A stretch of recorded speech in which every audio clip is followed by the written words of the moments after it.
یہ محض ایک سفارتی تقریب نہیں تھی، یہ عالمی سیاست کے توازن میں ایک نئے دور کا آغاز تھا۔ روس کے اثر اور چین کی سرمایہ کاری کے درمیان اب امریکہ ایک نئے کھلاڑی کے طور پر واپس لوٹا ہے۔ اس اجلاس کا سب سے اہم محور کرٹیکل منرلز یعنی اہم ترین معدنیات تھے۔ وسطی ایشیا وہ خطہ بن چکا ہے جس کے بغیر جدید دنیا کا صنعتی اور عسکری ڈھانچہ ادھورا ہے۔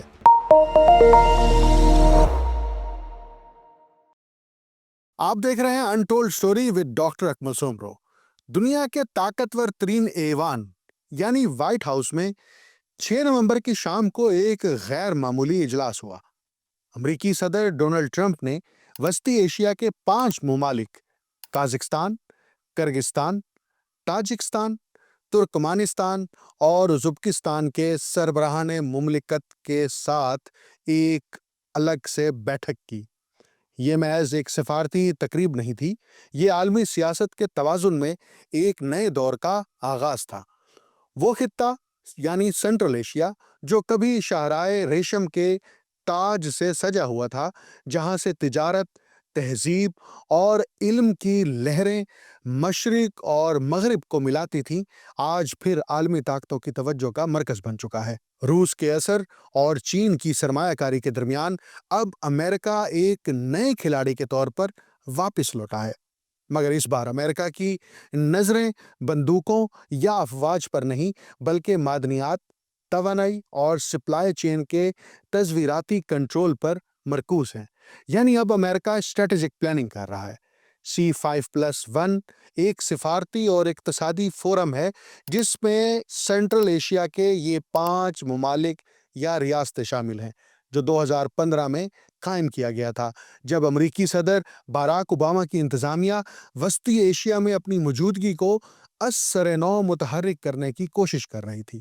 اس فورم کا مقصد وسطی ایشیا کے 5 ممالک کو ایک مشترکہ پلیٹ فارم پر اکٹھا کرنا تھا، تاکہ وہ امریکہ کے ساتھ اقتصادی ترقی، توانائی کے تحفظ، ماحولیاتی چیلنجز، سلامتی کے تعاون اور علاقائی رابطے کے منصوبوں پر باہمی گفتگو کر سکیں۔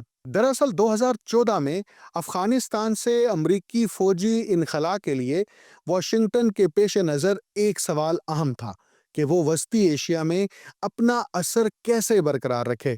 اسی پس منظر میں C5+1 تشکیل دیا گیا تاکہ امریکہ عسکری کے بجائے سفارتی اور اقتصادی روابط کے ذریعے خطے میں موجودگی برقرار رکھ سکے۔ اس پلیٹ فارم نے وسطی ایشیا کو روسی اور چینی اثر کے متبادل کے طور پر ایک امریکی پارٹنرشپ ماڈل فراہم کیا۔ وائٹ ہاؤس میں ہونے والا یہ حالیہ اجلاس اسی C5+1 ڈھانچے کا تسلسل تھا، مگر اس بار اس کے تصویراتی اور معدنیاتی مقاصد پہلے سے کہیں زیادہ واضح اور فیصلہ کن تھے۔ وسطی ایشیائی رہنماؤں کی جانب دیکھتے ہوئے امریکی صدر ٹرمپ نے ان الفاظ سے اجلاس کا آغاز کیا: چند ہی رہنما ایسے ہوں گے جو آج اس میز پر بیٹھے افراد کا مقابلہ کر سکیں۔ یہ سب وسطی ایشیا سے ہیں، ایک ایسا خطہ جو خوبصورتی، ذہانت اور عزم کا سنگم ہے۔ صدر ٹرمپ کی جانب سے یہ جملہ صرف سفارتی تکلف نہیں تھا، بلکہ ایک واضح پیغام تھا کہ واشنگٹن اب وسطی ایشیا کو نظر انداز کرنے کی غلطی نہیں دہرائے گا۔ ٹرمپ نے کہا کہ یہ خطہ تاریخ کا دھڑکتا ہوا دل ہے، جہاں سے کبھی قافلے اور سلطنتیں ابھرتی تھیں۔ یہی وہ تاثر ہے جو بتاتا ہے کہ امریکہ وسطی ایشیا کو نئے عالمی نظم کا دھڑکتا ہوا مرکز سمجھ رہا ہے۔ اس اجلاس کا سب سے اہم محور کرٹیکل منرلز یعنی اہم ترین معدنیات تھے۔ ٹرمپ نے اسے امریکی انتظامیہ کی اولین ترجیح قرار دے رکھا ہے۔ اس اجلاس کے دوران ٹرمپ نے کہا کہ یہی عناصر جدید دنیا کی طاقت کی بنیاد ہیں۔ دفاع، توانائی، معیشت اور ٹیکنالوجی سب انہی دھاتوں پر کھڑے ہیں۔ دنیا اس وقت توانائی سے متعلق گرین ٹیکنالوجی کے مرحلے میں ہے۔ اب طاقت کا انحصار تیل یا گیس پر نہیں بلکہ لیتھیم، نکل، ریئر ارتھ یورینیم اور ٹنگسٹن جیسے عناصر پر ہے۔ وہ معدنیات جو بیٹریوں، مائکرو چپس، دفاعی سسٹمز اور نیوکلیئر انرجی کے لیے لازمی ہیں۔ اور یہی وہ میدان ہے جس پر وسطی ایشیا بیٹھا ہوا ہے۔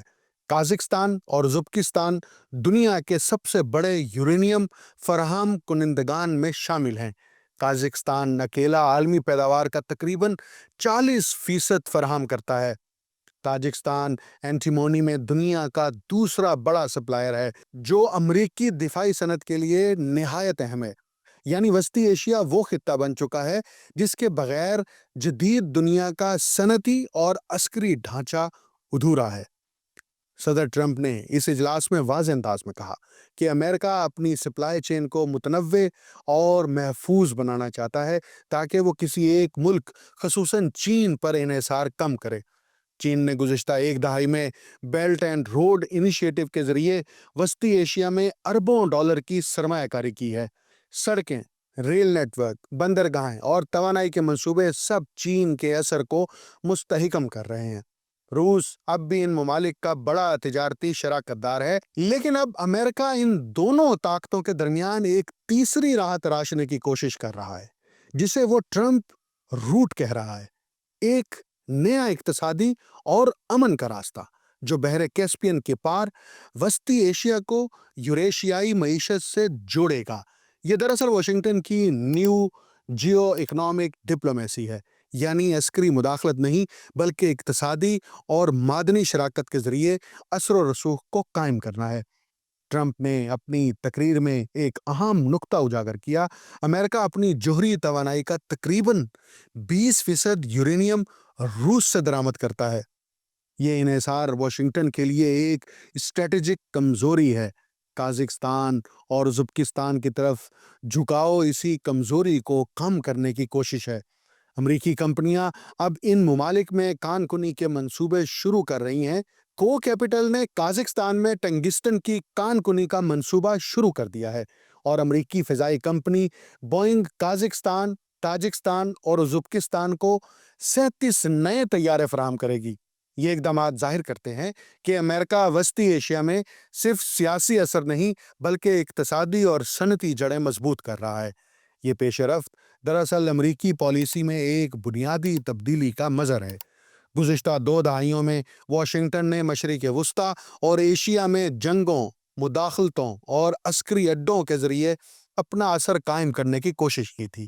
اب وہی امریکہ اقتصادی اور معدنی شراکت داری کے ذریعے اثر پیدا کرنا چاہتا ہے۔ یہ نئی اکنامک ملٹرائزیشن ہے جہاں ہتھیاروں کی جگہ معدنیات، ٹیکنالوجی اور سرمایہ نے لے لی ہے۔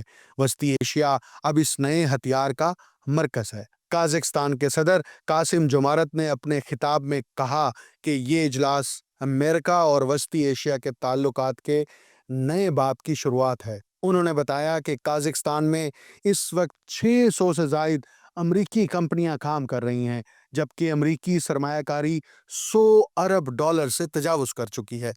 ان کے مطابق اس دورے کے دوران مزید 17 ارب ڈالر کے نئے معاہدے طے پا رہے ہیں۔ ازبک صدر نے صدر ٹرمپ کو دنیا کا صدر قرار دیتے ہوئے کہا: آپ نے C5+1 کو نئی زندگی دی ہے۔ اس سے پہلے کسی امریکی صدر نے وسطی ایشیا کو اتنی اہمیت نہیں دی۔ یہ الفاظ دراصل وسطی ایشیائی قیادت کے اس احساس کی عکاسی ہے کہ وہ واشنگٹن کے ذریعے ایک متوازن عالمی شراکت داری قائم کرنا چاہتے ہیں، تاکہ وہ صرف بیجنگ یا ماسکو پر انحصار نہ کریں۔ وسطی ایشیا کی 5 ریاستیں مجموعی طور پر 84 ملین آبادی پر مشتمل ہیں۔ یہ خطہ یورینیم، تانبا، سونا، ریئر ارتھ اور دیگر نایاب معدنیات کے ذخائر سے مالا مال ہے۔ ان وسائل کی بدولت وسطی ایشیا آج عالمی توانائی کے مستقبل میں ایک کلیدی کھلاڑی بن رہا ہے۔ قازقستان اور ترکمانستان کے گیس ذخائر یورپ کی توانائی سلامتی کے لیے متبادل راستہ فراہم کر سکتے ہیں۔ اسی لیے یورپی یونین بھی اس خطے میں اپنا کردار بڑھا رہی ہے، لیکن واشنگٹن کا مقصد زیادہ گہرا ہے۔ واشنگٹن چاہتا ہے کہ وسطی ایشیا کے وسائل امریکی صنعتی سپلائی چین سے جڑ جائیں، تاکہ چین کے معاشی غلبے کو محدود کیا جا سکے۔ وائٹ ہاؤس میں ہونے والا یہ اجلاس دراصل نئی سرد جنگ کے اشارے دیتا ہے، جہاں اب مقابلہ ہتھیاروں میں نہیں بلکہ وسائل میں ہے۔ چین کا بیلٹ اینڈ روڈ انیشیٹو، روس کا یوریشین اکنامک یونین اور اب امریکہ کا C5+1 اقتصادی اتحاد، یہ تین بڑے دھارے ہیں جو وسطی ایشیا کے گرد نئی جیو پولیٹیکل بساط بچھا رہے ہیں۔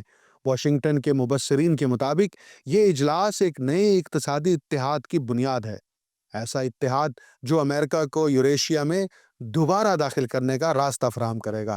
یہ واپسی عسکری نہیں بلکہ صنعتی اور معدنی ہے۔ صدر ٹرمپ نے اس اجلاس کے موقع پر کہا کہ امریکہ ایک نئی شاہراہ تعمیر کر رہا ہے جسے وہ ٹرمپ روٹ کہتے ہیں۔ یہ راستہ وسطی ایشیا کو بحر کیسپیئن کے پار یورپ سے جوڑے گا۔ ٹرمپ کے بقول یہ صرف تجارت کا راستہ نہیں بلکہ امن کی شاہراہ ہوگی، ترقی، تعاون اور استحکام کی بنیاد بنے گی۔ یہ بیانیہ ایک واضح اشارہ ہے کہ واشنگٹن اب تجارتی سفارتکاری کے ذریعے عالمی قیادت قائم کرنا چاہتا ہے۔ یہ وہی تصور ہے جو ماضی میں چین نے بیلٹ اینڈ روڈ انیشیٹو کے ذریعے پیش کیا تھا۔ وسطی ایشیائی ریاستوں کے ساتھ امریکہ کی نئی شراکت داری یہ بتا رہی ہے کہ واشنگٹن اب پورے خطے میں بیک وقت سیاسی اور معاشی موجودگی قائم کر رہا ہے۔ سیاسی مبصرین کے مطابق وائٹ ہاؤس کی یہ شام ایک علامتی اعلان تھی کہ وسطی ایشیا اب ماضی کی خاموش سرحد نہیں رہا، یہ خطہ دوبارہ عالمی طاقت کے مرکز میں داخل ہو چکا ہے۔ روس، چین، ترکی، ایران اور امریکہ سب اس خطے کے وسائل، جغرافیہ اور اثر کے لیے سرگرم ہیں، مگر فرق یہ ہے کہ اب مقابلہ صرف سیاسی نہیں بلکہ معاشی اور تکنیکی تسلط کا ہے۔ یہ خطہ جو کبھی شاہراہ ریشم کی علامت تھا، اب شاہراہ معدنیات اور شاہراہ توانائی کی نئی علامت بننے جا رہا ہے۔ دنیا کی سپلائی چین، گرین انرجی اور ڈیجیٹل ٹیکنالوجی، سب کے مستقبل کی کنجی وسطی ایشیا کے ہاتھ میں ہے۔ وائٹ ہاؤس میں ہونے والی یہ ملاقات دراصل ایک نئی عالمی تصویراتی سوچ کا آغاز ہے۔ امریکہ نے واضح کر دیا کہ وہ وسطی ایشیا کو امن، توانائی اور ترقی کے عالمی مرکز کے طور پر دیکھتا ہے۔ روس اپنی جغرافیائی قربت پر، چین اپنی سرمایہ کاری پر اور امریکہ اپنی تکنیکی اور تصویراتی طاقت پر انحصار کر رہا ہے۔ یہ خطہ اب عالمی طاقتوں کے درمیان نہیں بلکہ ان کے درمیان رابطے کا پل بننے جا رہا ہے۔ یہ پل اگر استحکام سے تعمیر ہوا تو وسطی ایشیا نہ صرف اپنی تقدیر بدلے گا بلکہ دنیا کی توانائی، تجارت اور امن کے نقشے کو بھی از سر نو ترتیب دے گا۔ مجھے ڈاکٹر اکمل سومرو کو اجازت دیجیے۔ اللہ حافظ۔